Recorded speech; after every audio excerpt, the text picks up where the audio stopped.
we're excited. It's going to be great. And I'm looking forward to getting into your latest album, Older and Wiser, and your career. So, again, thank you for taking a minute out. I'm looking forward to No peeling back problem. all of the layers. I appreciate it. Great. So, let's begin this journey with 6 years ago. This pandemic was changing our lives, especially for musicians. How did you Mhm. get through that COVID era, and how has it changed the way that you live and create and play today? It's interesting. I loved it. What happened over here in England is if you, well, so all the gigs stopped. So straight away, all the gigs stopped. And I had a punishingly busy gig schedule. You know, this is the way that I used to run my career was there was a lot of quantity. And so so when it stopped, if you were self-employed and I can't remember what you needed to prove, the government then actually gave you a payment to cover lost earnings while you were there. So we sort of stopped gigging, and I actually qualified for these payments, and I loved it. Actually, it was great to have a rest. The problem was that my previous career had been in medicine, and all my friends who were in medicine from years back, they were really having a really tough time while I was having a really easy time, and I felt guilty. And so what I did was I started. A lot of artists started doing this Facebook Live shows, which they broadcast across the world, and decided to raise money for the National Health Service, the NHS over here. So I started doing. I think I did about 8 of these shows on a Saturday evening, and we got loads of people watching it. And I raised sort of like £14,000, and it got a lot of attention over here on the radio, and so I kind of like. Yes, so kind of that, and I felt less guilty. Raised some money from my friends who were working hard, um, and that I just had to think very creatively as to what to do during that time. I started a busking thing for all the musicians in Manchester. I booked several locations outside, which we were allowed to do outside, just me and a drummer. I would sing and play piano, battery operated keyboard that I bought, get my favorite drummers, and the two of us would go out somewhere and invite all the other professional musicians who were desperate to play music. They just hadn't played for a while. And we had these fantastic sessions there. And again, we raised some money for that. But also during lockdown, I also had an operation on my throat. I developed some sort of lump on my throat, and that put me out for a while. So it was very eventful in many ways for me, the lockdown. So let's hop into your latest album, Older and Wiser, real storytelling album. Talk to me a little bit about what your vision was, how it developed. Okay. Yeah. So basically, I started off. These songs are songs that I've actually been playing for some time, and I've noticed that some of the songs on gigs that I do connect really, really strongly with audiences, like particularly strongly, like Tears, and coming up to me and always mentioning these tunes. And I thought, right, I'm going to put these down, and then I realized that each of them had something in common, which was they were all about a life stage, an emotional life stage, and the album is 9 songs, all sort of an emotional life stage for a particular individual or couple, and they're telling their story as such. So, for instance, one of them is by Mark Cohen. "The Things We've Handed Down" is the song, and it's about a young couple who are having a baby. So this is about that life stage, and they are talking to their unborn child about what traits he would pick up from each of his parents or grandparents. It's an incredibly emotive song for people who have had kids. And so that was a life stage. Janice Ian's song at 17 is about adolescence and the cruelty of being at school as a girl in the teenage years. "Stop This Train" by John Mayer is really a sort of middle-aged man who's worried about losing his parents as time keeps marching on, and he just wishes he could sort of stop the clock, the metaphorical train. "Old and Wise" by the Alan Parsons Project is about a guy who's reaching the end of his life. So they all had this in common. It was a life cycle. It was if it was a sort of concept album, it was a life cycle. Um, and this kind of made it powerful. Yeah, that's where it started. I learned many other things about what it was about after I'd finished, but I'll leave that for now. I'll come back to that. Yeah, for sure. So what are you ultimately hoping the listener gets from this album? Um, I am hoping for as I say, an emotional connection. It's a very emotive album with experiences that people really do recognize in themselves. But that's the lyrics, that's the subject matter. The music is is really what it's all about as well. The quality of the musicians on it is just second to none. Some of the basically it was recorded as a trio with my trio. So I'm singer pianist, I have a bass player, I have a drummer. But then I called in various guest musicians on harmonica, on string. I had a string section on a couple of the tunes. There's a great electric guitarist from up north in England called Mike Walker, who's sensational, who does a bit. Flugelhorns, nylon guitars. So it's a trio plus guests. So the music is really strong. The lyrics are really emotive. Um, and to be honest with you, I just hope people connect in their own way. Whichever way they feel they want to connect. So prior to your career beginning in earnest in 2011, take me back to the beginnings. How did music, how did jazz, how did this career begin and take hold? Yeah. So when I was a 7-year-old kid, I was one of these kids who are sort of reluctant. What do you call them?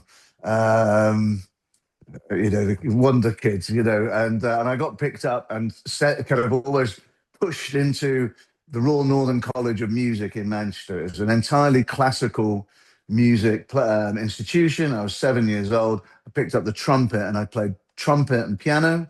I did this for 11 years every Saturday. Um, and then when I was 18 and everyone thought I was going to go into music, I kind of rebelled and went into medicine. So I went to medical school down in London, did medicine for 12 years, eventually becoming a psychiatrist. I was a career hospital psychiatrist. And then basically after that, I kind of like went back to music. I certainly remember my first musical influence outside of classical music as a kid was when I was 12, when I heard Carlos Santana. He was like it just blew my mind. And the second time it blew my mind, it was with one of your locals, a certain Mr. Pat Metheny, who absolutely blew me. And to this date, Pat Metheny is probably, well, still, he's number one. And I should be seeing him in a couple of months' time. And I've followed him for many decades. He's been a huge influence on me. So those two guys, and then sort of Keith Jarrett as a pianist, Keith Jarrett, Oscar Peterson, Miles Davis as a trumpet player, and then the soul, the world of soul, Earth, Wind and Fire and Stevie Wonder, and all these things over years. Um, Mahavishnu Orchestra, the fusion days of Weather Report, and I was right there at the time and saw all these guys, Jacko, and so they all fed into this soup. And while I was a doctor and a medical student, by the time I left medicine, yeah, kind of, I was like, I had to sort of start my own musical career from scratch, and it's taken a while to shape. I actually only started singing about 15 years ago, at the age of 10, in my 40s. So I'm a late starter with the singing, but piano I've been playing for a long time. Right when the pandemic, before it began, I moved to a little town, Lee Summit, Missouri, which is the hometown of Pat Metheny. That's where I That's live right. now. Yeah. So, That's right. All right. yeah, yeah. He just came through town, I think about 2 or 3 weeks ago. He uh Right. he hadn't been here for a long time, and then I think a year ago he came through, and now I Yeah. think he's back on his regular rotation. Um, yeah, He's so he's relentless. I don't know the touring schedule of the yeah. guy. He's the side eye three at the moment, isn't Uh-huh. it? Yeah. and he's bringing that over to England. At the same time, he's doing his 50th year of Bright Size Life. Right. So he's redoing Bright Size Life for the North Sea Jazz Festival in Holland when he comes over in July. So yeah, That's wow, cool. Yeah. yeah, So very. take me back to the first live show that you saw that blew you away when you were growing up. The first one that blew me away was actually a band from here, from Manchester, actually, which was 10cc. And we have, my favorite venue is the Manchester Apollo. And I was 11 or 12. And, so that was, you got to understand that my background at that age as kid, 11 and 12, was sort of like poppy pop music and classical music, very serious classical music. So just going to a pop rock gig with great musicians, that really hit me. And then a Santana at the same venue, Santana came. This is 1970, 77, I think, 78, around Moonflower time. And absolutely blew all the Latin percussion and everything, just and rock guitar just absolutely blew me away. So they were two, but I'll tell you a fantastic Pat Metheny one. So I went to medical school. I was in my second year, first year or second year. It was when he had released the album First Circle. And do you remember that album Yeah, with I do. the Yeah. starts with a dreadful brass band marching in the thing that starts, and then it just go crazy and wonderful. Um, anyway, he was coming. I had tickets to see him. My medical school was in London. I had tickets to see him at the Hammersmith Odeon, fantastic venue. I'm going to see him on whatever it was. Let's say it was a Friday. And a guy who knows nothing about music, a medical student friend of mine, comes into the bar in the medical school and he says, Jeremy, your guy, what's he called? Pat Methylated Spirits. What and I go, Pat Metheny? He goes, yeah, that's the guy. He says, he's playing tomorrow night, Thursday night. I said, no, he's not. He's playing on Friday night. He's playing. I've got tickets. He says, no, he's playing on Thursday night. They've just announced it. One announcement on the radio just now at lunchtime that he's playing in a pub. And I was like, what? And he goes, no, they're playing in a pub. There's only 200 people maximum, and he's just playing in a pub in London. And I'm like, that's crazy. And we checked it out, and he was playing at a pub. They had a night off on the tour, and they just decided to play. So they Wow. played in a pub called the Half Moon Pub in Putney in London, and it was just acoustic. So they didn't do the Pat Metheny group gig, electric gig they were doing the next night. They just all turned up with acoustic instruments and just played standards and stuff. And one announcement on the radio, and we got tickets. It was that really blew my mind. That's cool. That's very cool. So, when did you decide that music was going to be your path? After going to medical school, was it always incubating in you that you were going to have this music life? I was always doing music, always, wherever I was. As a musician, sorry, as a doctor, I was doing lots of music. I was playing some sort of gig somewhere or musically directing shows at the medical school. So I always did music. Did I know it was going to be my career? I didn't know it was going to be my career. When I left medicine, I left quite suddenly and I just sort of went. And to be honest with you, music wasn't the dream. It wasn't that kind of like Disney dream of doing that. Actually, I just wanted to leave medicine. I needed to leave medicine. I just wanted to do so. And music was the only thing I knew how to make money. It was the only way I could pay the bills. I play the piano, so I'd go and do gigs. So at that stage, it wasn't the dream. But I worked and worked at it, stuck with it, doing it, and kind of got closer and closer to to my place in music. I kind of like landed on the floor of a jungle that had no structure. I spent the next 30 years finding my place. And in a way, to be honest with you, through blues and jazz and music of Ray Charles or the other stuff that I do, I kind of think this album is kind of emblematic. It's a kind of an emblem of, I think I have found exactly my spot. And that's why I like this album. It really fits. It's a really good fit with me. And so yeah, I kind of like just worked away, gigged and played and done whatever, done some amazingly exciting things and a lot of not very exciting. Most professional musicians will tell you the same. It's not all exciting, but sort of, it's now got really interesting, and I think the album is really a true place.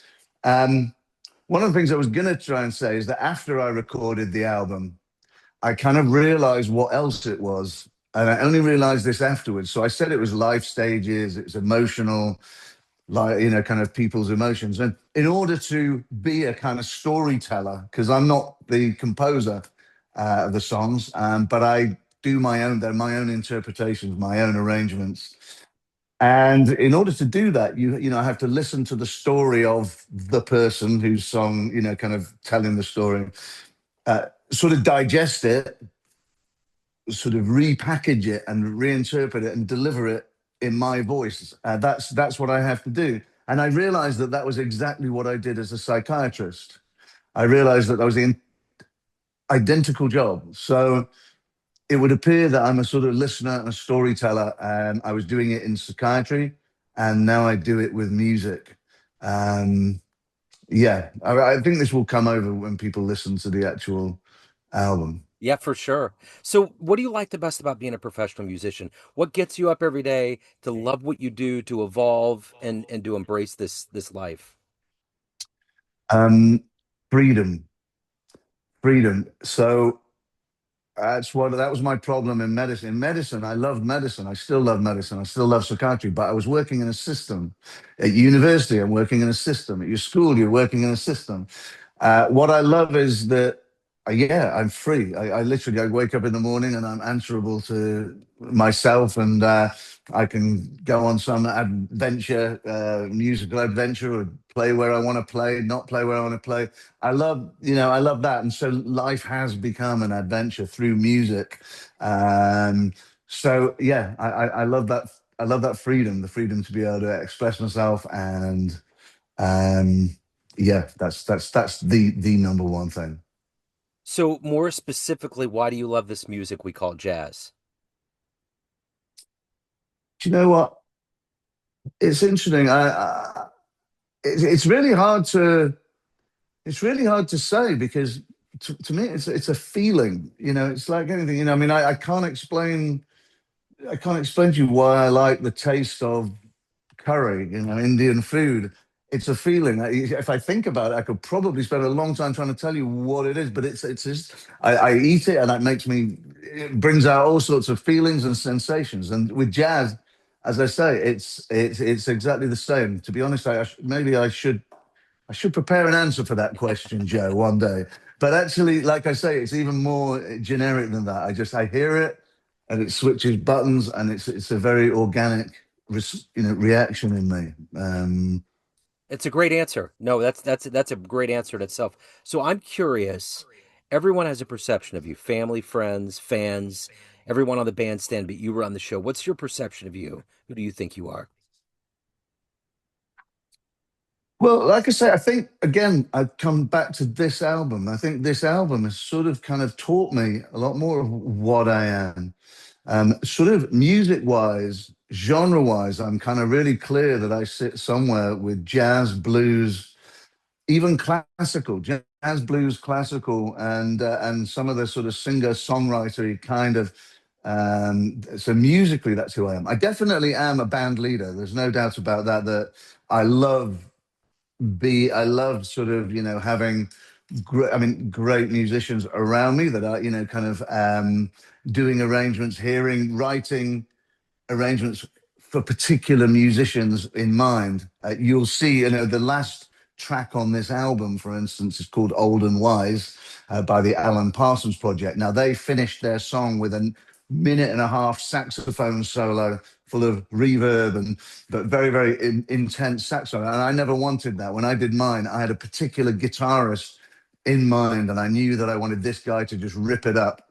And we got him on it. And I'd love you to have a listen to that last minute and a half of Mike Walker shredding on that. So, over my career, I've just got to know so many musicians. And obviously, when I travel a lot to play, I have a sort of I mean, in the old days, there was a guy who went touring and he had a woman in every city. Well, I have a bass player in every city and a drummer in every city and a sax player in every city.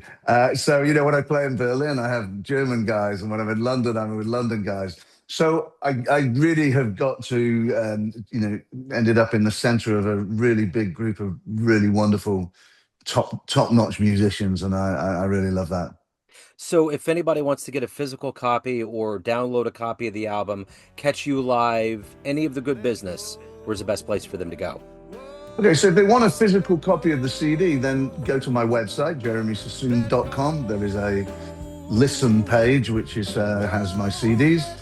If they want to buy a digital copy, then on Bandcamp. But otherwise, the album's everywhere. It's on, kind of Spotify, Apple Music, Amazon, all of the Deezer, Tidal, all the streaming platforms. It's everywhere, and has been, yeah, just for the last 3 days. It's very exciting. There's a lot of people have been listening and getting in contact. It's exciting times. Okay, I love it. I will put all of these links in the show notes. Jeremy, so great to meet you, sir. Thank you for your Thank time. you. Thank you for your story. Thank you. Appreciate it. Best of luck with the Good release. luck with the World Cup. Yeah, absolutely. We're going to need Neon Jazz.